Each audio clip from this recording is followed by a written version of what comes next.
Indian airlines की flight 605 Bombay से बंगलोर आ रही थी। मौसम साफ था, सब कुछ सामान्य लग रहा था, लेकिन जैसे ही प्लेन बंगलोर एयरपोर्ट के पास पहुंचा, हालात अचानक बदल गए। प्लेन जमीन के बहुत करीब उड़ रहा था, स्पीड भी ज्यादा थी और रनवे बहुत पास था। ना कोई अलार्म, ना कोई वार्निंग, फिर भी कुछ ठीक नहीं था। क्या पायलट को अंदाजा था कि वो क्या कर रहे हैं, या फिर सब कुछ इतनी तेजी से हो रहा था कि उन्हें समझने का मौका ही नहीं मिला? तो क्या हुआ उस दिन? कैसे एक रूटीन लैंडिंग ने ले ली कई जिंदगियां? जानिए। ये इंडियन एयरलाइंस फ्लाइट 605 की दिल दहला देने वाली सच्ची घटना है। ये कहानी है 14 फरवरी 1990 की, जब दुनिया के कई हिस्सों में लोग वैलेंटाइन डे मना रहे थे। उस दिन भारत में एक एयरबस A320 को उड़ान के लिए तैयार किया जा रहा था। ये विमान मुंबई से बेंगलुरु जाने वाला था, एक बिल्कुल सामान्य घरेलू उड़ान, जिसमें यात्रियों को भारत के एक शहर से दूसरे शहर तक पहुंचाना था। जब यात्री विमान में चढ़ रहे थे, उस समय कॉकपिट में 2 अनुभवी पायलट मौजूद थे, जो उड़ान शुरू होने से पहले की जरूरी जांच कर रहे थे। बाईं सीट पर बैठे थे कैप्टन सिरिल फर्नांडिज, उम्र 46 वर्ष, जिनके पास 9000 घंटों से भी ज्यादा का उड़ान अनुभव था। लेकिन इस उड़ान में वो सिर्फ विमान नहीं उड़ा रहे थे, वो एक टेस्ट में भी थे। एयरबस A320 का कप्तान बनने के लिए उन्हें कुल 10 बार अलग अलग रूट पर उड़ान भरनी थी, और ये उसी प्रक्रिया की पहली फ्लाइट थी। अब तक उन्होंने A320 पर केवल 68 घंटे उड़ान भरी थी, वो भी को पायलट की भूमिका में। उनके साथ दाईं सीट पर थे कैप्टन गोपुचका, उम्र 44 वर्ष, जो एक चेक पायलट थे, यानी वो इस उड़ान के दौरान फर्नांडेज की परफॉर्मेंस का मूल्यांकन कर रहे थे। गोपुचका एक अनुभवी प्रशिक्षक थे, जिनके पास 10,000 घंटे से ज्यादा का कुल उड़ान अनुभव था। एयरबस A320 पर उन्होंने 255 घंटे उड़ाए थे, जिनमें से 212 घंटे उन्होंने बतौर पायलट इन कमांड खुद विमान उड़ाया था, यानी दोनों पायलट कुल मिलाकर बेहद अनुभवी थे। लेकिन एयरबस A320 जैसे नए और तकनीकी रूप से एडवांस विमान पर उनका अनुभव अभी कम था, और ये कोई असामान्य बात नहीं थी, क्योंकि उस समय A320 नया विमान था और बहुत से पायलट इसे उड़ाना अभी सीख ही रहे थे। आमतौर पर किसी पायलट को 10,000 घंटे का अनुभव लेने में 15 से 20 साल लग जाते हैं। इस विमान में कुल 146 लोग सवार थे, 139 यात्री, 5 केबिन क्रू और 2 पायलट। दोपहर 11:58 पर लगभग 1 घंटे की देरी से फ्लाइट 605 ने मुंबई से उड़ान भरी। उड़ान बिना किसी परेशानी के शुरू हुई और विमान आराम से चढ़ते हुए 33,000 फीट की ऊंचाई पर पहुंच गया। जैसे ही फ्लाइट बेंगलुरु की तरफ बढ़ रही थी, सभी यात्री अपनी सीटों पर आराम से बैठ चुके थे। यह एक छोटी घरेलू उड़ान थी, इसलिए ज्यादातर लोग बिल्कुल निश्चिंत थे। सब कुछ सामान्य लग रहा था, लेकिन किसी को अंदाजा नहीं था कि आगे जो होने वाला है वो भारत के विमानन इतिहास की सबसे चौंकाने वाली घटनाओं में शामिल हो जाएगा। चलिए अब जानते हैं उस विमान के बारे में जिसमें ये सभी लोग सफर कर रहे थे। यह था एयरबस A320, उस समय का सबसे नया और सबसे आधुनिक तकनीक वाला विमान। साल 1990 में यह बहुत ही नया एयरक्राफ्ट था। इसमें एक खास सिस्टम लगा था जिसे कहते हैं फ्लाई बाय वायर। इस तकनीक ने पुराने जमाने के भारी मैकेनिकल कंट्रोल्स की जगह ले ली थी। पहले पायलट जब कंट्रोल्स को खींचते या घुमाते थे तो उन्हें अपने हाथों से महसूस होता था कि विमान कैसे काम कर रहा है, लेकिन अब ये सब इलेक्ट्रॉनिक हो गया था। पायलट जब कोई बटन दबाते या मूवमेंट करते तो वो सीधा कंप्यूटर तक पहुंचता और कंप्यूटर तय करता कि विमान क्या करेगा। इसका मतलब ये था कि अब पायलट को महसूस नहीं होता था कि विमान कैसा उड़ रहा है। अब उन्हें केवल स्क्रीनों और इंस्ट्रूमेंट्स की जानकारी पर भरोसा करना होता था। ये टेक्नोलॉजी भले ही बहुत एडवांस थी, लेकिन इससे पायलट और विमान के बीच का वो सीधा रिश्ता थोड़ा कम हो गया था। फ्लाइट 605 के दोनों पायलट इस नई टेक्नोलॉजी को अभी पूरी तरह समझने और अपनाने की कोशिश कर रहे थे। उनके लिए ये एक नया अनुभव था और यही सवाल उनके सामने था,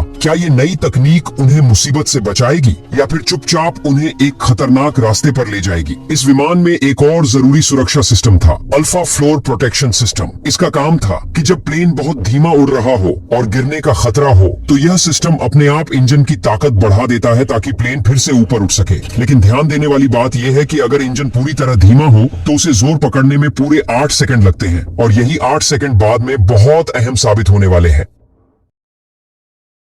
इस वक्त तक सब कुछ नॉर्मल लग रहा था। पायलट्स आराम से फ्लाइट को संभाल रहे थे, लेकिन एक बात जो इस उड़ान को थोड़ा अलग बनाती थी वो ये थी कि ये एक चेक फ्लाइट थी। यानी ये सिर्फ एक आम उड़ान नहीं थी, बल्कि एक तरह की परीक्षा भी थी। कैप्टन फर्नांडिज को A320 का फुल कैप्टन बनने के लिए ये उड़ान सही तरीके से पूरी करनी थी। वहीं कैप्टन गोपुचका उन्हें ध्यान से देख रहे थे और हर चीज का मूल्यांकन कर रहे थे। इस वजह से दोनों पायलट्स पर मन का दबाव था। एक को खुद को साबित करना था और दूसरे को हर छोटी बड़ी चीज पर नजर रखनी थी। भले ही बाहर से सब ठीक लग रहा था, लेकिन यह मानसिक दबाव अंदर ही अंदर असर डाल सकता था, उनके फैसलों पर, उनकी बातचीत पर और उनकी उड़ान के तरीके पर भी। दोपहर के 12:44 पर कंट्रोल टावर से संदेश मिला कि फ्लाइट अब 11,000 फीट तक उतर सकती है। मौसम एकदम साफ था, हल्की हवा चल रही थी और तापमान था लगभग 27 डिग्री सेल्सियस। हर चीज एक परफेक्ट लैंडिंग के लिए तैयार थी, लेकिन किसी को क्या पता था कि सब कुछ ठीक दिखने के बावजूद कुछ ऐसा होने वाला था जो धीरे धीरे एक बड़े हादसे की तरफ ले जाएगा, और किसी को इसका अंदाजा तक नहीं था।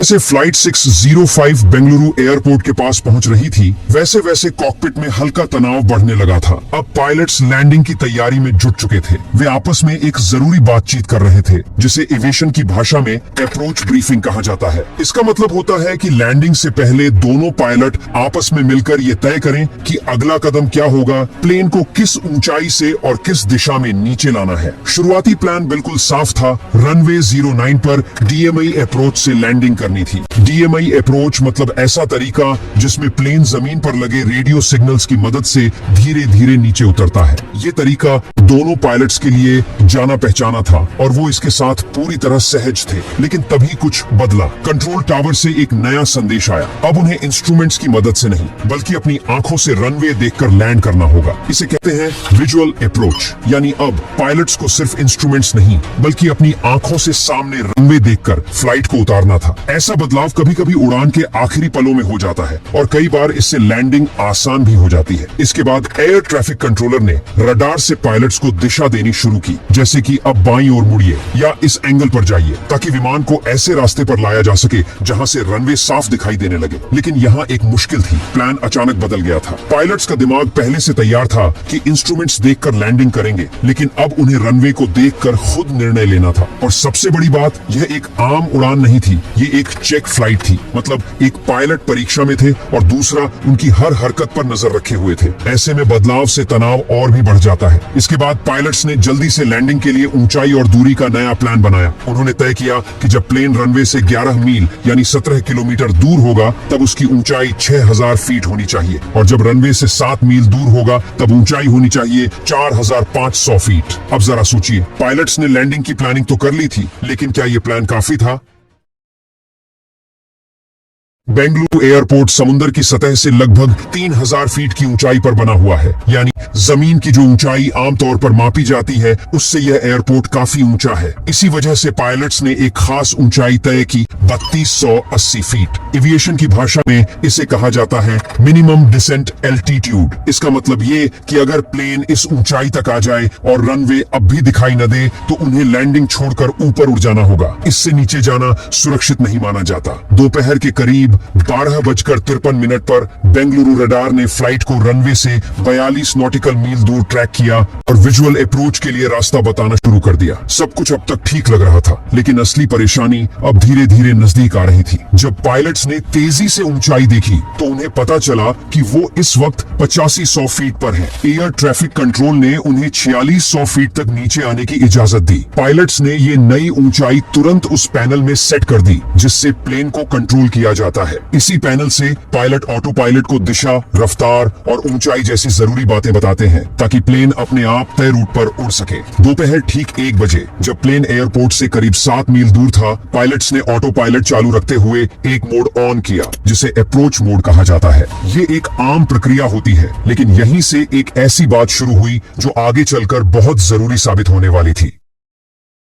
जब अप्रोच मोड चालू किया जाता है और स्पीड का कंट्रोल मैनेज्ड मोड में होता है तो प्लेन धीरे धीरे खुद ही स्पीड कम करने लगता है। एयरबस जैसे प्लेन में मैनेज्ड स्पीड का मतलब होता है कि कंप्यूटर खुद तय करता है कि उड़ान के किस हिस्से में कितनी रफ्तार होनी चाहिए। इसके उलट जब पायलट खुद रफ्तार तय करते हैं तो उसे सिलेक्टेड स्पीड कहते हैं। इस फ्लाइट में पायलट्स ने मैनेज्ड मोड में 132 नॉट्स यानी 244 किलोमीटर प्रति घंटा की स्पीड रखी थी। नीचे आते हुए पायलट्स धीरे धीरे लैंडिंग की तैयारियां कर रहे थे, जैसे फ्लैप्स नीचे करना और लैंडिंग गियर बाहर निकालना। ऊपर से सब कुछ ठीक लग रहा था, लेकिन अंदर ही अंदर एक खतरा धीरे धीरे बढ़ रहा था।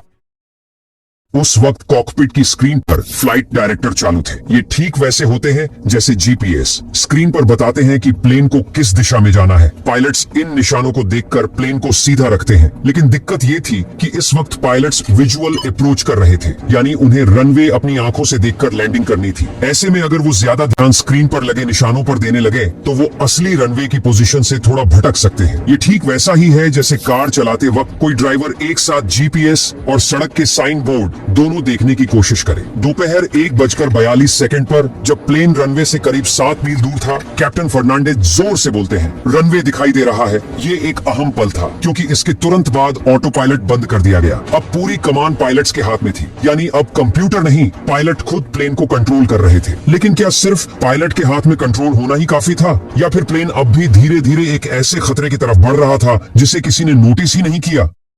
जैसे ही विमान 5000 फीट की ऊंचाई से नीचे आने लगता है, प्लेन का ऑटोमेटिक सिस्टम खुद को 4600 फीट पर रोकने की तैयारी करता है। लेकिन इसी बीच कुछ और सिस्टम भी ऑन रहते हैं, जैसे स्क्रीन पर दिशा बताने वाला गाइड और स्पीड कंट्रोल करने वाला सिस्टम। सिर्फ 2 सेकंड बाद कैप्टन फर्नांडिस बोलते हैं, ठीक है, 700 फीट प्रति मिनट की रफ्तार से नीचे। यानी वो चाहते थे कि प्लेन थोड़ी तेजी से नीचे उतरे। उसी वक्त ट्रेनिंग कैप्टन यानी कैप्टन गोपुज का कुछ बोलने ही वाले थे। मिस्टर अप्रोच तो, लेकिन एयर ट्रैफिक कंट्रोल का मैसेज बीच में आ जाता है और बात अधूरी रह जाती है। यहीं से गड़बड़ी शुरू होती है। असल में को पायलट ने पहले कहा था कि अगर लैंडिंग कैंसिल करनी पड़े तो वापस ऊपर जाने के लिए 6000 फीट की ऊंचाई सेट कर दो। ये एक सेफ्टी बैकअप होता है। लेकिन ट्रेनिंग कैप्टन ने न तो ये दोहराया और न ही ऊंचाई सेट की। इसके बजाय उन्होंने प्लेन को नीचे लाने का एक और तरीका इस्तेमाल करने को कहा, जिसे को पायलट मान लेते हैं। उस वक्त कॉकपिट में बहुत से काम एक साथ हो रहे थे और इसी जल्दबाजी में एक बहुत बड़ी चूक हो जाती है। उस चूक ने प्लेन को एक खतरनाक मोड में डाल दिया, जिसे कहते हैं आइडल ओपन डिसेंट मोड। ये वो स्थिति होती है जब इंजन अपनी ताकत बहुत कम कर देता है, यानी प्लेन अब इंजन के दम पर नहीं, बस अपनी रफ्तार और ऊंचाई के भरोसे नीचे आता है, जैसे एक ग्लाइड करता हुआ जहाज। ये तरीका यानी बिना इंजन की ताकत के सिर्फ ग्लाइड करते हुए नीचे आना, ऊंचाई पर तो ठीक रहता है, लेकिन जैसे जैसे प्लेन जमीन के करीब आता है, यही तरीका खतरनाक बन जाता है। प्लेन की नीचे आने की रफ्तार बहुत ज्यादा हो जाती है और वो अपनी जरूरी स्पीड और लिफ्ट खोने लगता है, जो हवा में टिके रहने के लिए बेहद जरूरी होती है। ऊपर से जैसे ही इंजन की ताकत कम की गई, वैसे ही स्पीड कंट्रोल करने वाला सिस्टम भी 132 नॉट्स की तय स्पीड को बनाए रखना बंद कर देता है। अब प्लेन धीरे धीरे और भी धीमा होता जा रहा था और यही धीमापन उसे एक ऐसे मोड़ की तरफ ले जा रहा था जहां से वापसी शायद मुमकिन नहीं थी। अब प्लेन की रफ्तार, जो लैंडिंग के लिए सबसे जरूरी होती है, उसे कोई भी ऑटोमेटिक सिस्टम कंट्रोल नहीं कर रहा था। लेकिन पायलट्स को इसका अंदाजा ही नहीं हुआ। ट्रेनिंग कैप्टन को हर मीटर और स्क्रीन पर नजर रखनी चाहिए थी, पर किसी ने नोटिस नहीं किया कि प्लेन की रफ्तार धीरे धीरे कम हो रही थी और वह तेजी से नीचे आ रहा था। फिर भी किसी ने कोई चेतावनी नहीं दी। तभी सिस्टम बोलता है 400 फीट और फिर 4 सेकंड बाद 300 फीट, यानी प्लेन अब जमीन से बेहद करीब था। तब जाकर कैप्टन कहते हैं, आप पूरे समय आइडल ओपन डिसेंट मोड में आ रहे हैं, यानी प्लेन बिना इंजन पावर के ही नीचे उतरता जा रहा था, जो इतने नीचे आकर बेहद खतरनाक होता है। लेकिन अब बहुत देर हो चुकी थी। दोनों पायलट्स हालात की गंभीरता समझ नहीं पाए। कॉकपिट में सबसे जरूरी चीज सिचुएशनल अवेयरनेस अब लगभग खत्म हो चुकी थी। दरअसल जब पायलट रनवे को आंखों से देखकर लैंड करते हैं, जिसे विजुअल अप्रोच कहते हैं, तब फ्लाइट डायरेक्टर को बंद करना जरूरी होता है। लेकिन यहाँ वो गलती से ऑन रह गया, जो एयरबस के सेफ्टी नियमों के खिलाफ था। अब प्लेन न सिर्फ बेहद तेजी से नीचे गिर रहा था, बल्कि अपनी जरूरी रफ्तार भी खोता जा रहा था और अगले कुछ ही सेकंड में उन्हें समझ आने वाला था कि वो कितनी बड़ी मुसीबत के बिल्कुल करीब पहुंच चुके हैं। कॉकपिट में अब कंफ्यूजन बढ़ता जा रहा था। पायलट आपस में पूछते हैं, क्या ऑटो पायलट अब भी ऑन है? इस बातचीत से साफ था कि पायलट खुद भी ठीक से नहीं समझ पा रहे थे कि कौन कौन से सिस्टम ऑन है और कौन बंद। ऐसे समय में उन्हें तुरंत लैंडिंग छोड़कर ऊपर जाना चाहिए था, जिसे एविएशन की भाषा में गो अराउंड कहते हैं। लेकिन अब वो मौका निकल चुका था। प्लेन की रफ्तार लगातार कम हो रही थी, लेकिन पायलट को इसका कोई अंदाजा नहीं था। जमीन पास आ रही थी, मगर कॉकपिट में न कोई अलार्म था, न कोई चेतावनी, सब कुछ एकदम शांत था। तभी जब प्लेन जमीन से सिर्फ 135 फीट ऊपर था, एक सेफ्टी सिस्टम एक्टिव हो गया, जिसे अल्फा फ्लोर प्रोटेक्शन कहते हैं। ये सिस्टम खुद इंजन को ज्यादा ताकत देने लगता है ताकि प्लेन गिरने से बचाया जा सके। ये प्लेन की आखिरी कोशिश थी। उसी पल कैप्टन को अचानक समझ आता है कि मामला गंभीर है। वो चौंक कर बोलते हैं, हम गिर रहे हैं। वो तुरंत इंजन के लीवर को पूरी ताकत पर आगे कर देते हैं, जिसे टोगा मोड कहा जाता है। ये सही फैसला था, लेकिन अब बहुत देर हो चुकी थी। A320 का इंजन पूरी ताकत पर आने में करीब 8 सेकंड लेता है, लेकिन दुर्भाग्य से वो 8 सेकंड पूरे होने से पहले ही प्लेन रनवे से करीब 2800 फीट पहले 209 किलोमीटर प्रति घंटा की रफ्तार से जमीन से टकरा जाता है।